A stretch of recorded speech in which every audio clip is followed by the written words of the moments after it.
जादुई चिराग की कहानी। आलिफ लैला की दुनिया में हमें बहुत सी अनोखी कहानियाँ सुनने को मिलती है। आज मैं आपको उस अद्भुत कहानी का किस्सा सुनाऊंगा जिसमें जादुई चिराग और एक फ़कीर की बातें शामिल है। एक समय की बात है, बगदाद शहर में अलादीन नाम का एक गरीब लड़का रहता था। उसका जन्म बहुत ही साधारण घर में हुआ था और उसके पिता की मृत्यु के बाद उसकी माँ ने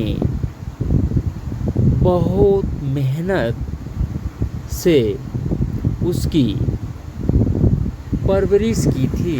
अलादीन अपनी माँ का इकलौता सहारा था और वह अपनी माँ के लिए हर संभव मेहनत करके उनके लिए रोटी का इंतजाम करता था। एक दिन अलादीन बाजार में फल बेच रहा था, तभी एक फ़कीर उसके पास आया और उससे कहा, अलादीन, मैं तुम्हें एक धन दौलत से भरी जगह ले जा सकता हूँ, लेकिन तुम्हें मेरे साथ एक गुफा तक आना होगा। अलादीन को लालच आया और वो फ़कीर के साथ उस गुफा तक गया। जब वो गुफा के पास पहुँचे तो फ़कीर ने कुछ जादुई मंत्र पढ़े और गुफा का द्वार खुल गया।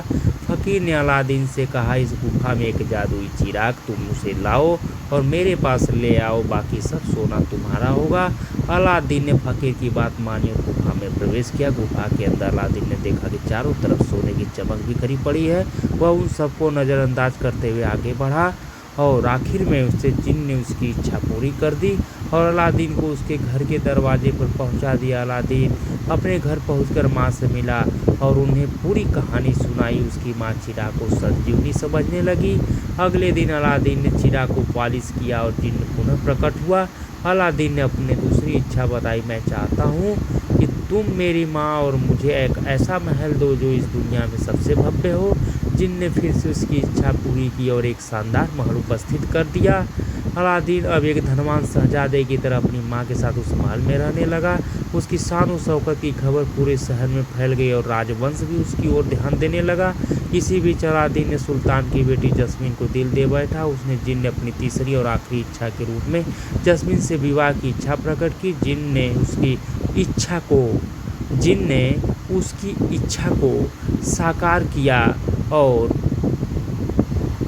अलादीन एक भव्य विवाह समारोह के बाद सुल्तान का दामाद बन गया। उनकी शादी में सारे शहर ने भाग लिया और एक शादी एक अद्भुत कहानी के रूप में इतिहास में दर्ज हो गई। अलादीन और जस्मीन ने बड़े प्रेम के साथ अपनी ज़िंदगी बिताई और उनके महल में खुशियाँ हमेशा बनी रहे।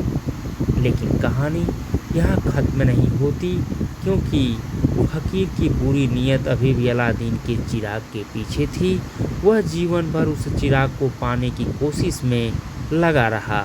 क्या अलादीन और उसकी खुशियाँ सुरक्षित रहेंगी? क्या फ़कीर उस जादुई चिराग का मालिक बन पाएगा या अलादीन की अच्छाई की जीत होगी?